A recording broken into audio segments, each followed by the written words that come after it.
Okay, gonna go live.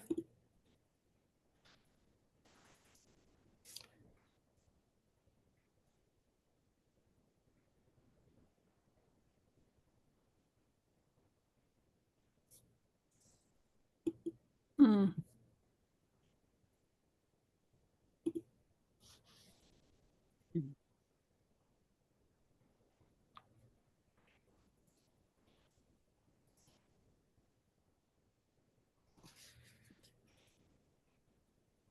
Looks like we are streaming. Oh my goodness. Thank you, Ashley. Let's see. Hello, everyone. Just getting myself organized here. Okay. So, hello, everyone. Hello, distinguished panelists. It's so lovely to be with you all here today. And I think we're going to have a really interesting conversation. This is a topic that I know is close to all of our hearts. And so let's get started. Our moderator for today is Cerise Rusich. So I'm going to turn it over to you. Well, thank you so much, Kay.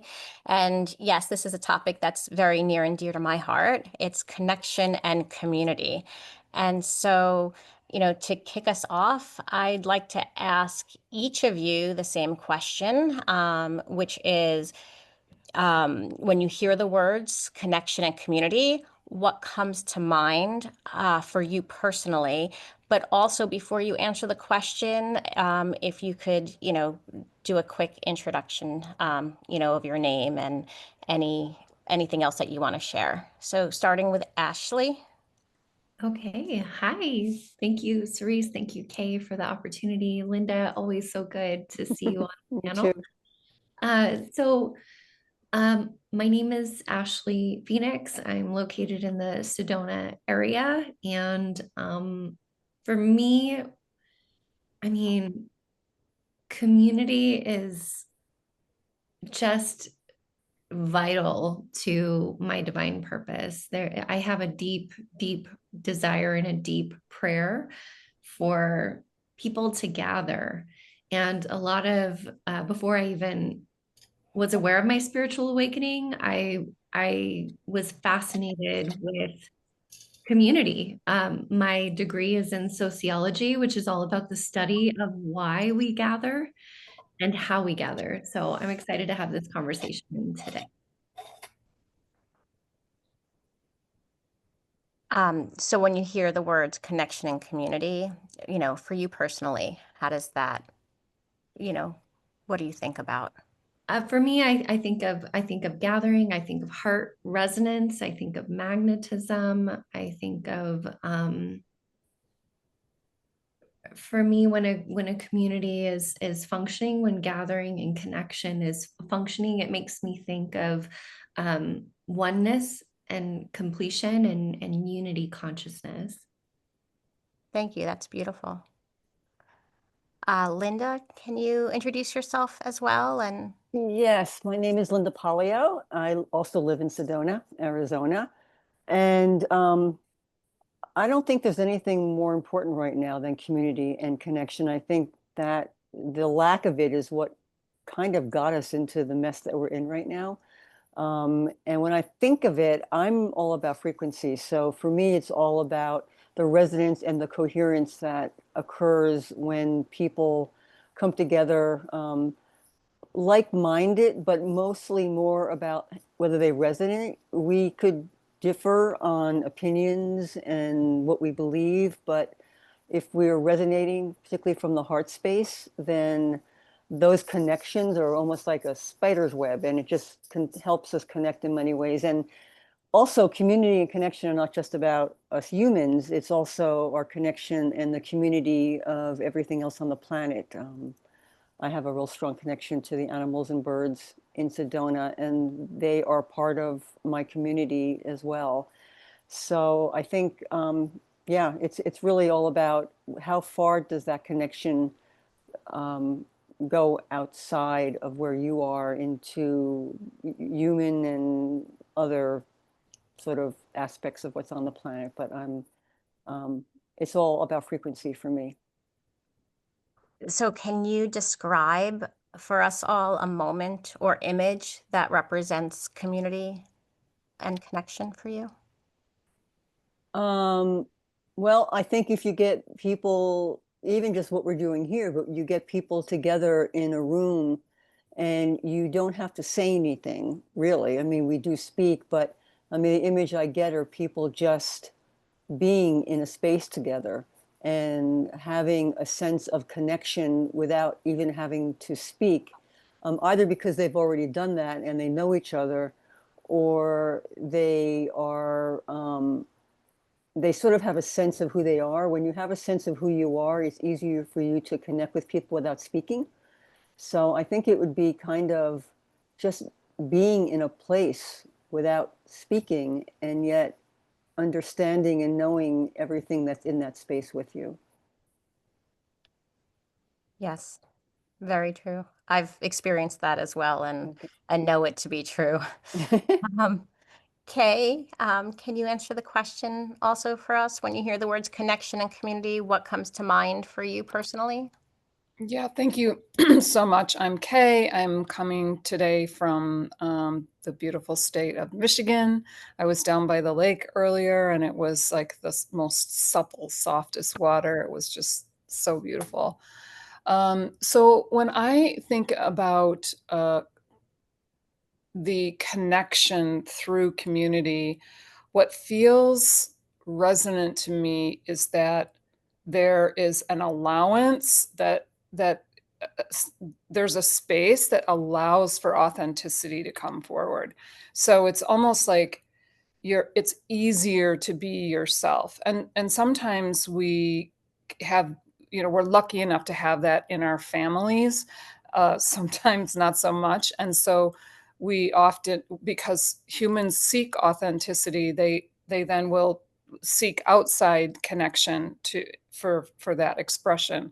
And so those made communities differ from the given communities. And sometimes they're even more important to us because there is just this feeling of safety and ease of being. And I think that there's usually like a shared value, and the shared value is oftentimes revolves around um, being supportive of one another, being accepting and supportive. So that's what I think of when I think of connection and community. And how does that show up in your life now?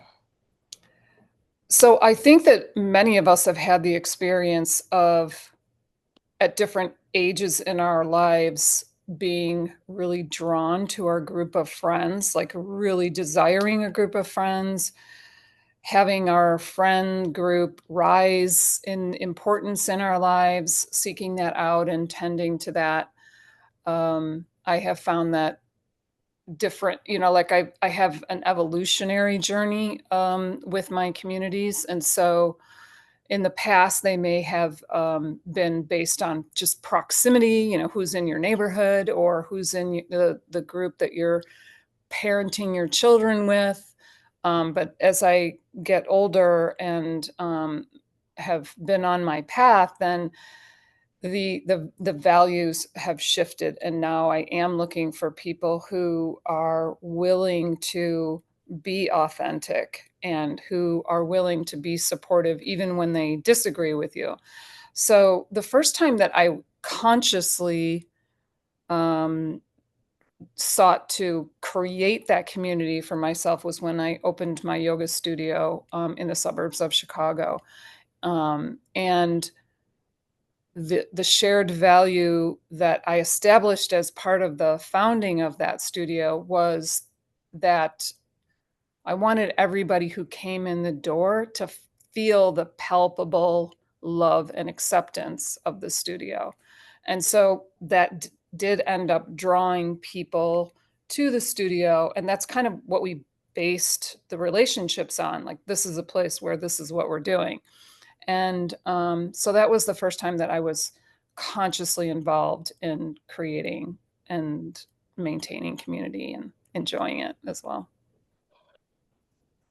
I can completely relate to that because of opening up the wellness center in New Jersey. So, my name is Cerise Rizich, and I live in New Jersey. And I've recently opened up with a business partner a wellness center, and similar to Kay, what you've shared with your yoga studio, we're trying to do the same thing. We're trying to create and build community. But I'm similar to Linda's comment too.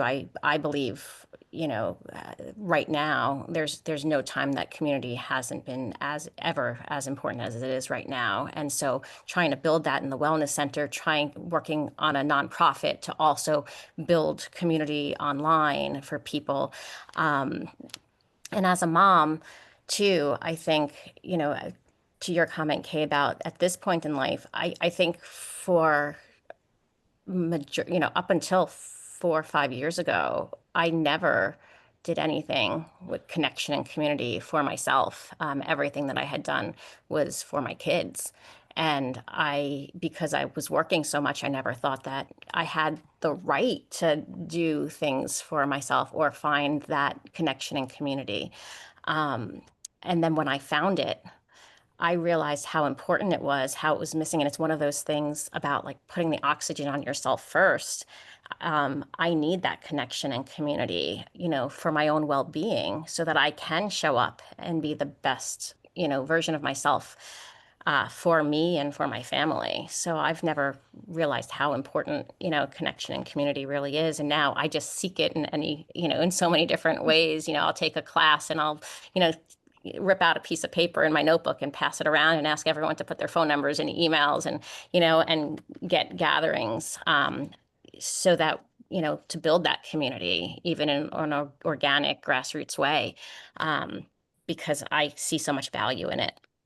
But Linda, if I can ask you on a scale of 1 to 10, how important do you think connection and community are in your own life and why? Well, 10. And it doesn't have to be, I am not a big group type of person. I mean, I don't like big communities, but that's just my personal thing. I need to keep my energy on a tighter level. So my community can be smaller.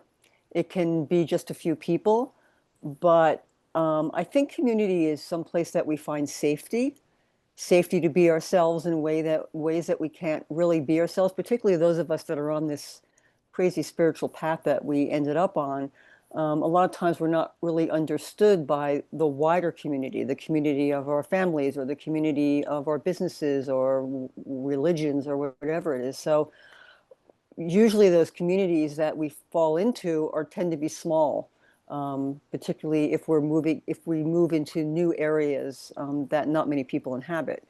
So I think it's critical because, first of all, I can't see my blind spots, so I need community to see parts of me that I'm not seeing, and I need them to hold me in a place of safety when I feel that I need a place of safety. So I think I don't think it matters how large a community is. Your community can be one or two other people as long as you are seen. A big part of community is the fact that you're seen. And that's something that our culture doesn't really promote in any real way because it wants to homogenize us all. So community allows us to take the parts of ourselves that are not seen by the larger world, and which are usually the ones that really make us feel like us, and celebrate them. Has that number, because you said 10, has that number changed over time? And if so, what influenced the shift?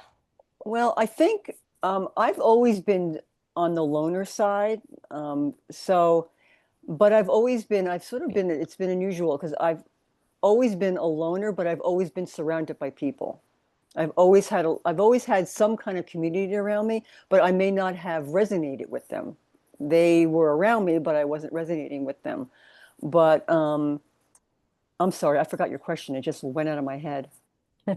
Has your number 10 changed over time? And if so, what influenced that shift? I think it's become more important as I've gone deeper into my trip through consciousness and understanding frequency, because this is all uncharted territory. So the idea that I have people that I can say, what do you think about this? Am I crazy? Or can I, I'm thinking about doing something, does it make sense? That's become more important to me because I'm not just looking to be liked, I'm looking to be understood, and I'm looking for people that can help guide me towards my own understanding. So I think as I've gotten older, the idea of community has gotten stronger, but less. When I was younger, I was running with bigger girl packs. We were out having a good time, and there were more of us, but the connection was not as strong. I think now I have less people in my community, but those connections are more powerful and more meaningful. Yeah, I can definitely relate to that. And I'm sure many of us can as well. Um, there's so many people that have shared that I've heard where they said that they want to go back to, their 20s again. And I am enjoying this voyage that I've been on so much more because the relationships are so much stronger and better.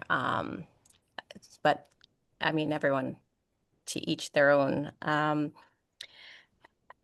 Ashley, would you say connection and community are personal strengths for you or areas you've had to intentionally work on? Ooh, I think that it's been a growth for me when I think of the trajectory of my life. When I started, in my childhood, I was kind of a loner. I maybe had one friend, maybe, and often spent a lot of time alone. And then as I went through my spiritual awakening, I started to understand how important community is for everything that Linda shared. Being witnessed in the imperfect experience of humanity, utilizing kind of the mirror of others, understanding when two or more gather, the power of that energy, like all of these things kind of I started to learn how important it was to gather and how important it is to have those heart connections and how healing it is, especially if you're someone who spent a lot of time in your youth, alone. And I think what I learned, during the global shutdown of what was it, 2020, I started that, like, it became critical to be able to gather. It was almost like a statement of protest in some ways, whether gathering virtually or in person. There was like this profound shift where I understood that in my solitude, I was more susceptible to things guiding me towards fear and separation. But when I was gathering with people, whether it was through phone calls or virtual, or even gathering together in a park or over an intimate dinner, I started to realize that there was something defiant about gathering, especially from like a heart connected place. And so for me, I've observed over time the magic that exists within community and connection. And what specific habits or experiences shape that? And have you ever been surprised? For me, thank you for that question. For me, there's always a healthy curiosity, and that has been a tool that I've used. So anytime a group is gathering, I ask myself, well, why is this group gathering? Do I align with the why of this group? And then why am I drawn to be a part of this group? Is it something that's in alignment with what their intention is? So I kind of approach, I hope I'm answering your question, but I just feel that there's something in that healthy curiosity. And I've also learned over my time with community is like I'm willing to try things twice. So like I'll explore like a community experience once because it's coming from a curious space, and then a second time to see if I genuinely resonate with it or if I don't resonate with it. And so that's, I don't know, I feel like there's some alchemy and magic in that. Yeah, and part of the question too was whether it was a strength of yours, and you didn't specifically call out, yes, that it is a strength of yours, but I'm going to say, as someone who knows you pretty well, that I absolutely think it's a strength of yours because I have seen you, connecting with people and building community, and I think it just comes really naturally for you from what I've personally witnessed. Yeah, thank you. I can see I was avoiding that question. See why this is an example of why community is so great because we gather and we see these things. And I guess what I'll share in addition to that is I I fall in love. I fall in love with soul. Anything that is soul in the human experience, my heart just opens. And so being in spaces where there is safety, which is something that Linda shared, when there's this mirroring effect, when there's this when two or more gather kind of energy and that soul shows up, it's like you can never forget that. You can never forget that soul that you met. And there's just this resonance and it's so beautiful. And I think when you feel that, you just want to be a part of creating that for others. And so I would say, yes, it is a strength and it's something I'm very passionate about. Thank you. Thank you, Ashley. Kay, do you currently have a community you feel deeply connected to, and what makes it feel like home for you? I do have a community that I feel connected to. I mean, this is certainly a reflection of that. I have, I always have a desire to build that community, but that's something that really occurs quite slowly and intentionally, I have found. Um, and what was the second part of the question? Sorry. What makes it feel like home? Well, like I said, it's like there's an ease to it that you can be yourself in those times. And I think there's also a lot of joy and fun. And um, what's fun to me now that maybe wasn't present before was that's not true. I've always been like a seeker of depth. And so when I was trying to find my community when I was in high school and college, it was much more difficult because those aren't really the breeding grounds of depth. And so I would just be off in a corner observing. And, now that I have found like minds who are also interested in that depth, yeah, I feel really at home and just the ease of being.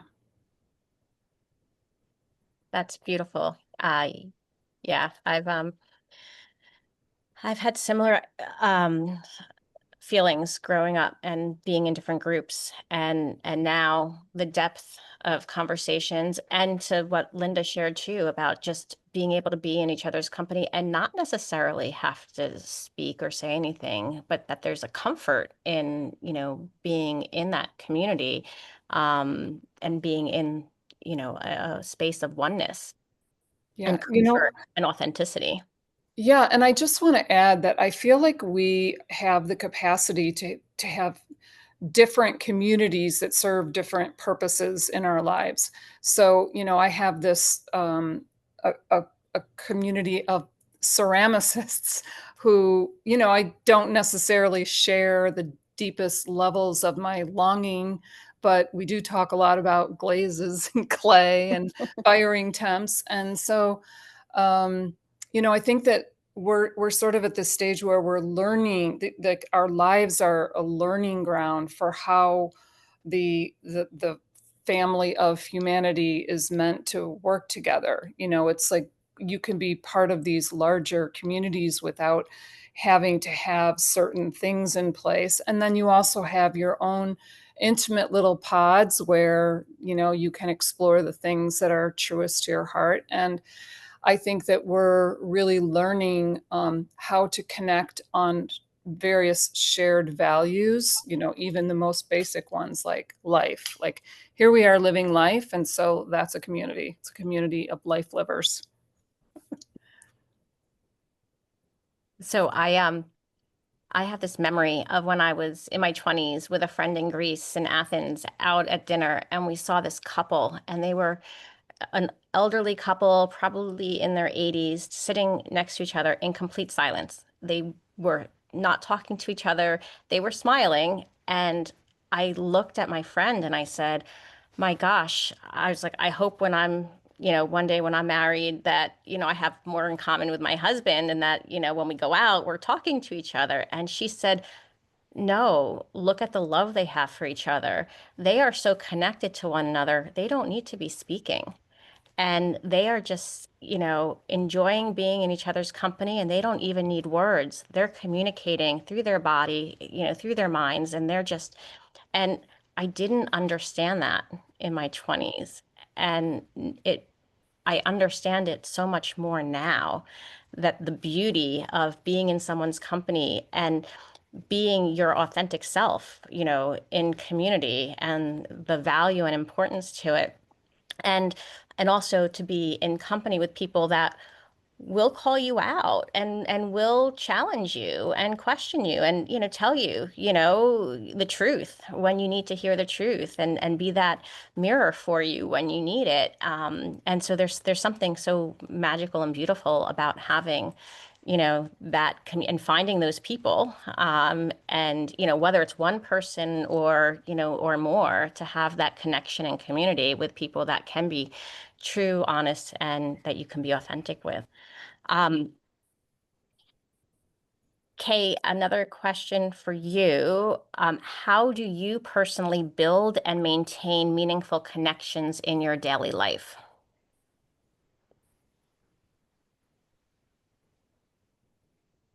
You know, I went through this evolution where when I was a kid, I just longed for friends. I just really, really longed for friends, and I didn't often feel like I had the friends that I wanted.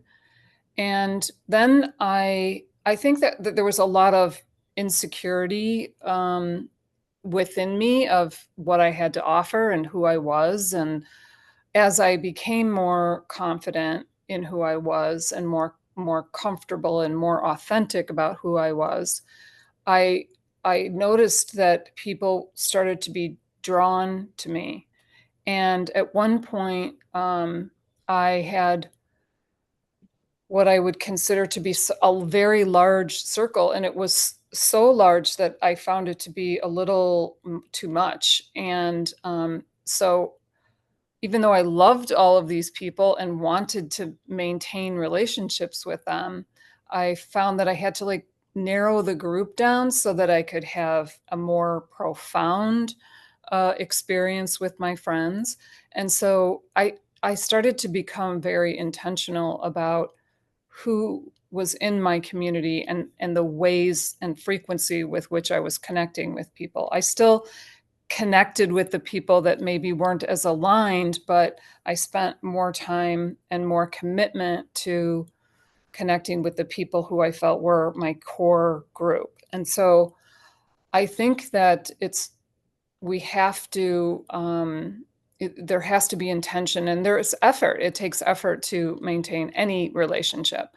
And I think it also requires you to be constantly vigilant about being yourself because it's easy to slip away from that.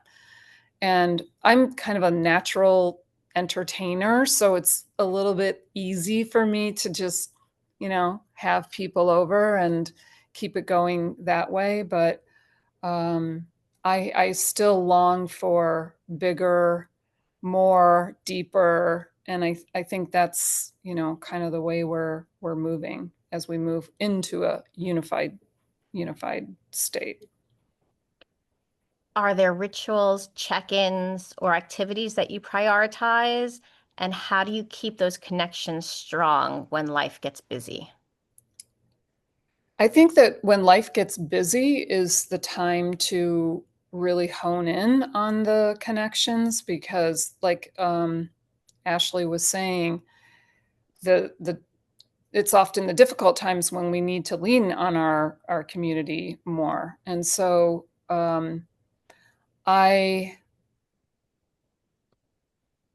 I think probably making food for people is a ritual for me. Um, Serving people uh, is one of my main ways, but I also love a good craft night and like, you know, would love to have people come over and do some dancing. And so, you know, I think it's just lead with your joy, what makes you happy and what make, you know, that's going to make other people happy when you draw them into your happy sphere. I was smiling because I made tonight the smashed potatoes that you've made for me recently, and you know, it was a hit. Everyone wanted them. They were asking for them, and I made the pesto sauce that went on it, the vegan pesto sauce as well. So I'm just smiling. Yes, you absolutely have this connection with food, and it's a way of um, you know, building those connections with people for sure. You could feel the love in the food that you make. Um, Thank you.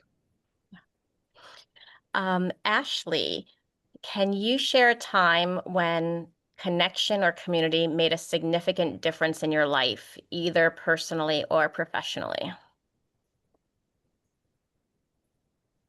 Okay. Yes, I will answer that question. I think there's good and there's good. Well, let's say this better. I think that there are lessons to be learned in any type of community gathering. And so for me, you know, the sweet can come from the experience of the bitter. And I've had both in community.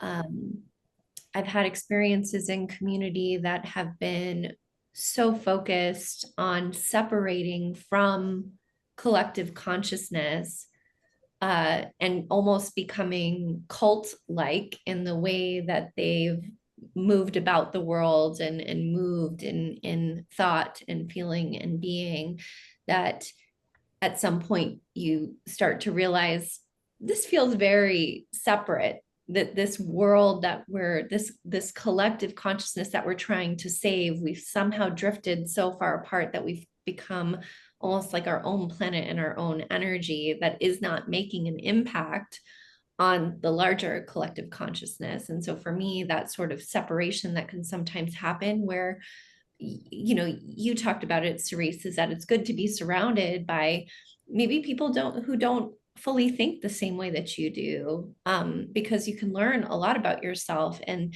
there's value in that type of community too, as well as moments of value when you align, like to your point, Kay, with aligning with pottery individuals who do pottery and work with clay. It's like there's a knowledge and a skill set that's there.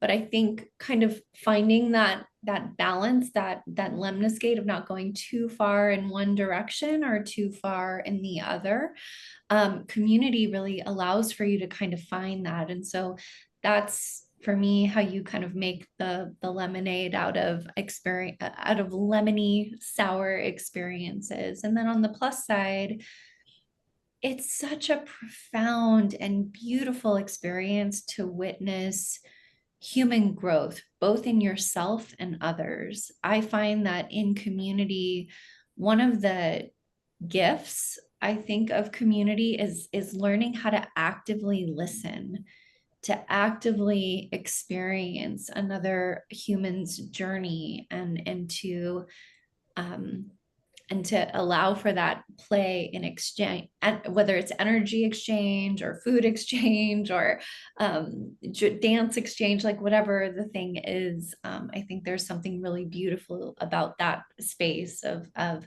speaking and listening, responding and engaging. So just adding a question on from, the bittersweet to get to the sweet, and the experiences that you learned from the prior connections and community that made a difference in your life.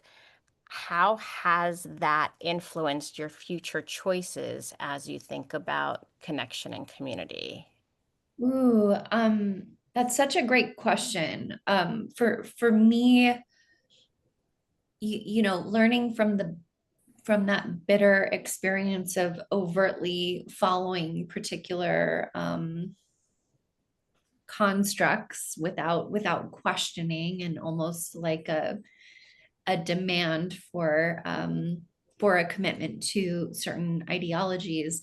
I learned what it looks like to groom a community into acting, behaving, and being a certain way. And so because of that lesson, I've learned, number one, how to not repeat it, but number two, how to call it out when it's happening, to avoid um a perpetuation, is that the word, to continue that habit of going. So for me, I'm very, very, very much aware when I'm in a community about any type of activities that could be perceived as grooming a particular way of being. And I know that grooming can be a triggering word, but it's the only word I can think of that you kind of watch this very subtle manipulation. Manipulation.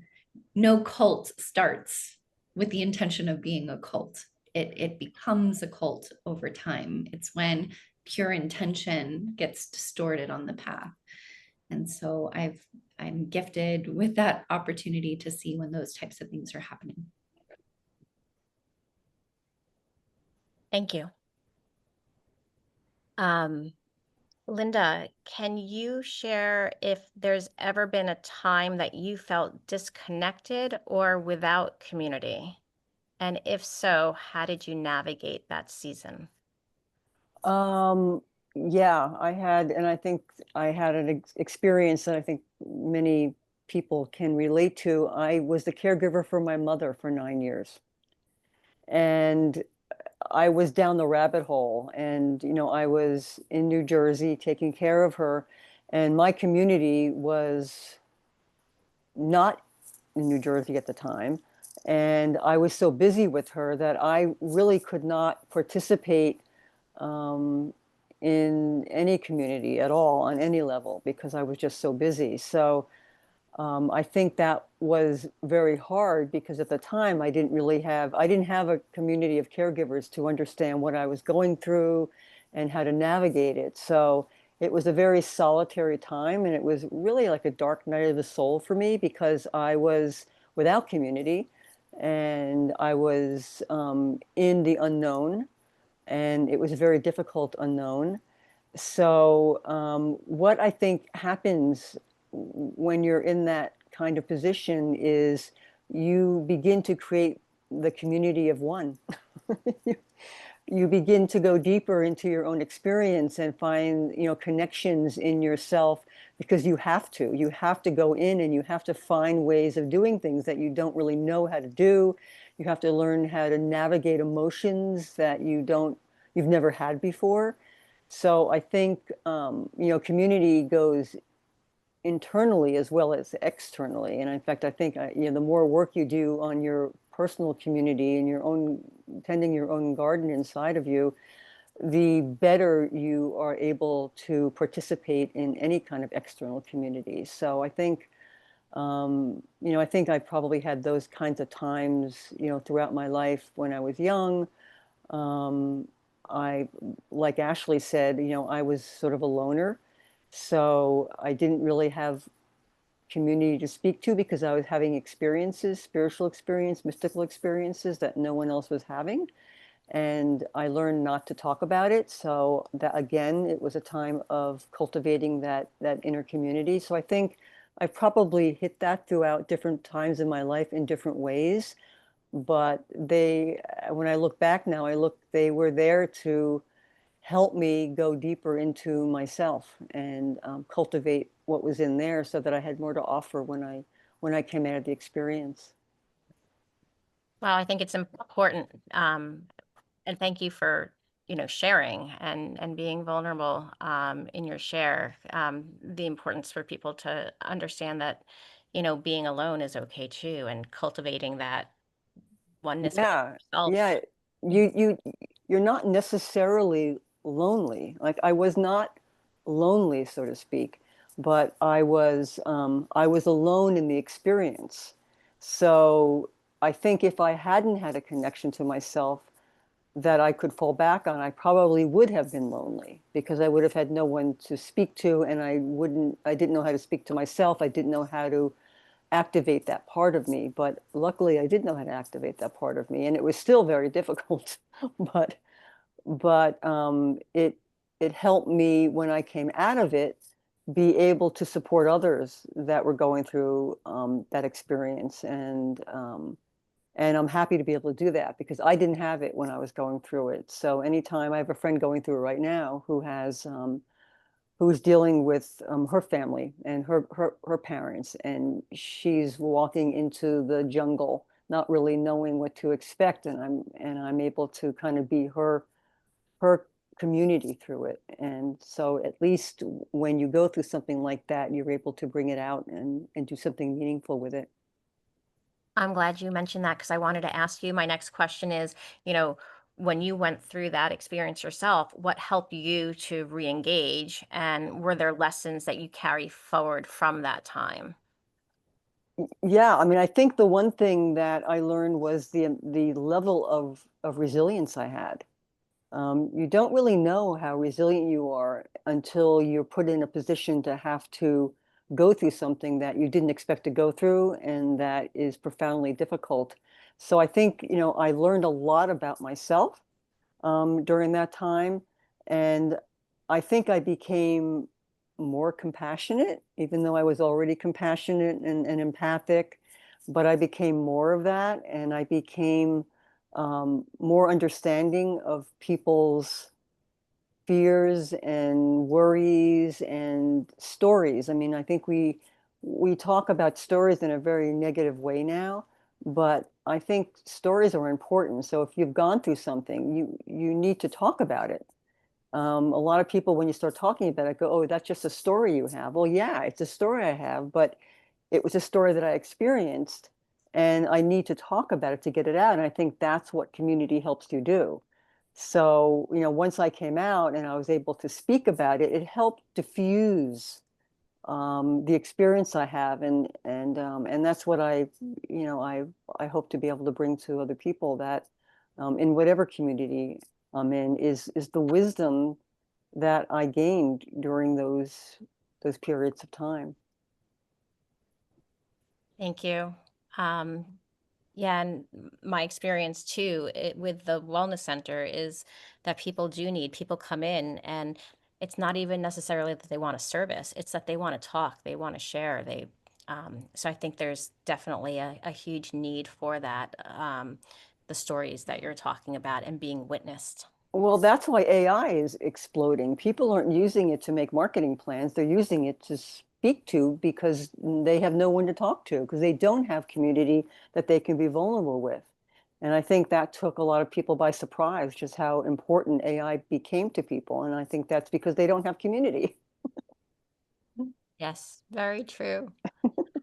Um, Kay, what do you think are the biggest barriers that prevent people from feeling truly connected today? Hmm. Hmm. Well, I would say that the primary one is probably a lack of acceptance of themselves. That'll if we're not fully accepting of who we are, it makes it difficult to share ourselves with other people. So we tend to pull back and just be on our own sometimes.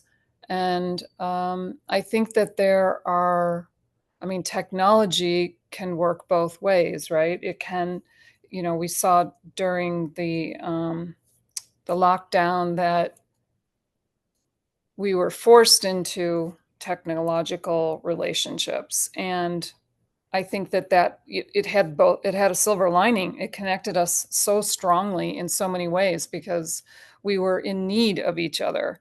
And the downside is that the technology gives us access to so many distractions and also has proven to be intentionally divisive, keeping us from not connecting with each other. So I think that those two, the combination of those two, are probably strongly related to our inability to connect. And I think that we aren't really taught how to approach community, how to build a foundation of trust and value. You know, we're kind of taught to look at surface level things like how a person looks or what they're doing and connecting that way. And so we kind of have to relearn this whole community thing. And I think it's so important right now because if we are truly moving toward unity consciousness, it's going to be a skill that we need on a practical level, on a human level. And so I think the primary work is really getting to know yourself, what's important to you, accepting yourself, loving yourself, knowing your value, and then you know what you have to offer.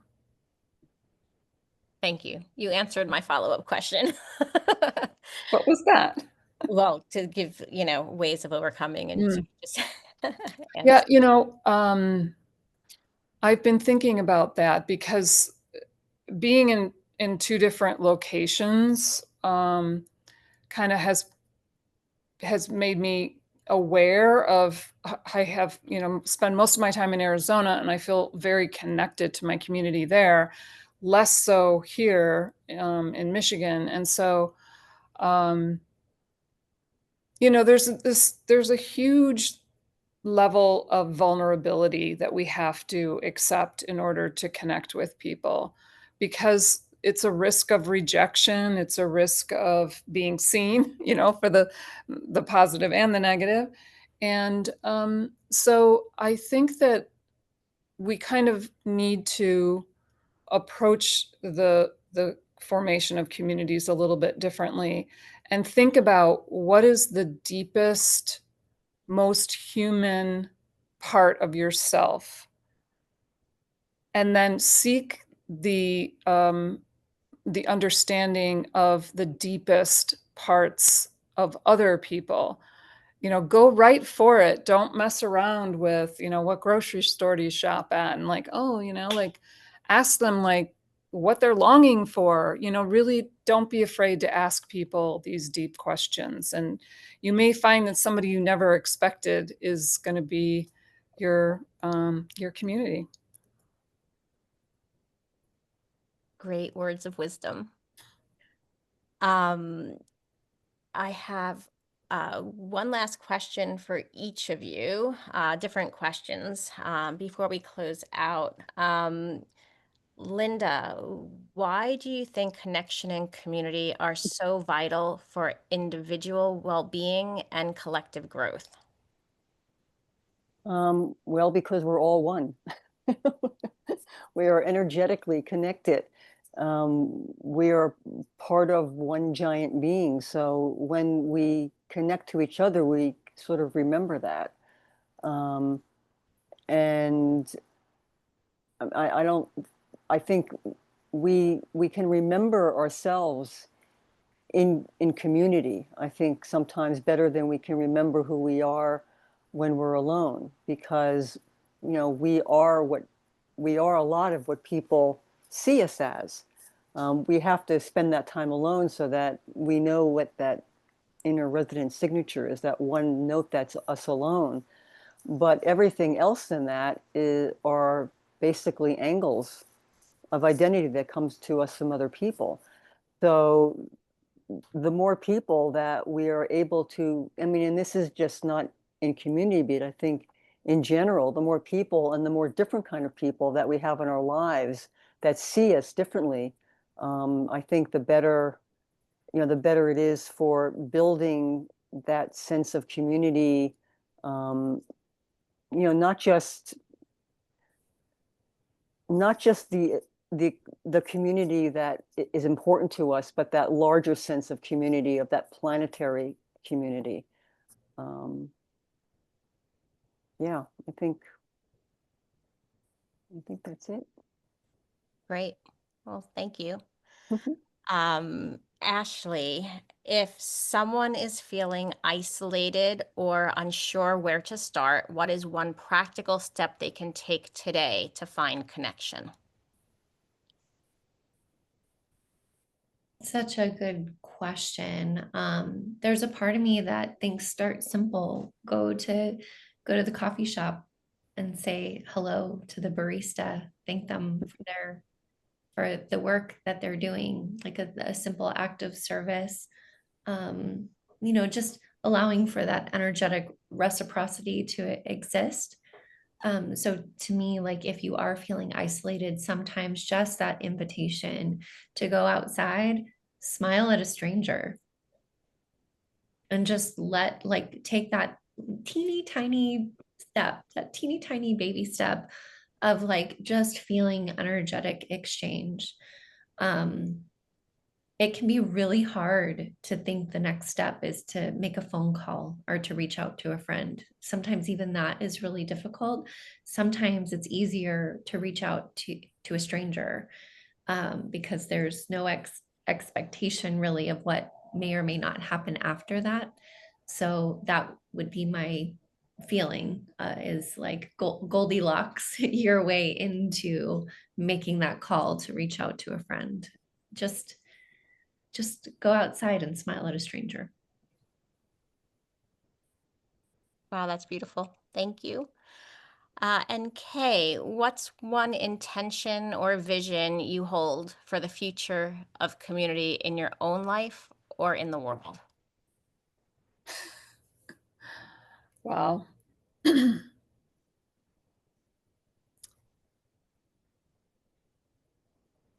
I I think that the vision that I hold for myself and the world is one of great curiosity and getting to know who's around me and who's in my family of humanity. And when Ashley was talking, I was thinking about the neighborhood where I raised my children. I lived there for, I don't know, 20 years or 25 years, something like that. And for almost all of that time, I had the same mailman, and his name was Mike. And I I cared about Mike because I knew him as my mailman. And I think sometimes life, because it's difficult and challenging, it hardens us against our desire to care for people, to be curious about people, what's going on in their lives, and to I think that we need to remember to care about each other, about what is most essentially human in each of us, which is our desire to be seen, to be accepted, to be loved, to love. So I think it's just a constant reminder to let go of the walls that are separating you from other people. And it doesn't mean that, because I didn't have Mike over for dinner and he didn't have me over for dinner, but we cared about each other. And that is sufficient. You don't have to have, not everybody's in your little, your little pod. You can have relationships with people. I mean, this seems obvious, but I think that I think we've fallen away from it a little bit. And I think that's been somewhat intentional so that we can't we can't join, and so in our energies don't join together, and we can't create the world that we want together. So I think it's just easing, being more easeful and more loving toward each other. Wow, I love that. Thank you. I know for me personally, I'm part of a few different communities, and in one of the communities, people have shared how they feel disconnected and that they want community. But then when we organize, a Zoom reunion once a month, they don't prioritize it. And so then they are constantly talking about how, they don't have community, but they're also not taking the steps that are necessary to join the community. So I guess, one thing I just want to say is, if you're invited and you feel called to join the community, start prioritizing it, because I do believe that it's going to be so important in the future and the near future, that we have these strong communities built. So I do want to thank, Kay for organizing this this live, and Linda and Ashley for joining and talking and being transparent and vulnerable in conversation about connection and community, and talking about the importance of connection, community, the challenges and vision. So thank you, everybody, and have a good night. Thank Bye, you. everybody. Bye. Thank you. Thank you.